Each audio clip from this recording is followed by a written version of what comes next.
প্রিয় দর্শক মণ্ডলী, আপনারা দেখতেই পাচ্ছেন এখানে পিঠা তৈরি করা হচ্ছে। চাপটি পিঠা, গ্রাম বাংলার ঐতিহ্য সেই চাপটি পিঠা। আর এই যে এখানে অরিজিনাল অয়েল দেওয়া হচ্ছে, তেল, সরিষা তেল। আর এই তো পিঠার সম্পূর্ণ প্রসেস আমি আপনাদের দেখাচ্ছি।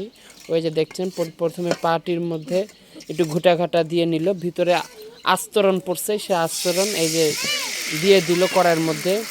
মিনিমাম 3 ডিব্বা দেওয়া লাগে, না দিলে প্রসেসিং হয় না। ওই যে চামিচ, তারপরে এমকে ঘুটাঘাটা দেওয়া লাগে। ঘুটাঘাটা দেওয়ার সময় দুইজনের 2 হাত দেওয়া লাগে, একজন দিলেই হয়। এর নাড়াচাড়া দেওয়া লাগে, এরকম নাড়াচাড়া দিলে সাবানের ফেনার মতো এরকম সাইড হয়ে যাবে। না, আমি পিঠা খাই না। আরো ওষার করে দাও, ওষার করে দাও। ওষার মানে যত বড় করবা অতই তোমার পাতলা হবে, আর খাতেও স্বাদ হবে, কিন্তু আমি খাই না এগুলো। সুপ্রিয় দর্শক মণ্ডলী, দেখতে পাচ্ছেন যে বানাচ্ছে সেই খাচ্ছে, সেই করছে ভালো।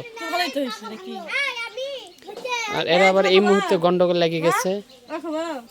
4 জনের সভাপতি, মাঝখানে একজন ছোট জন।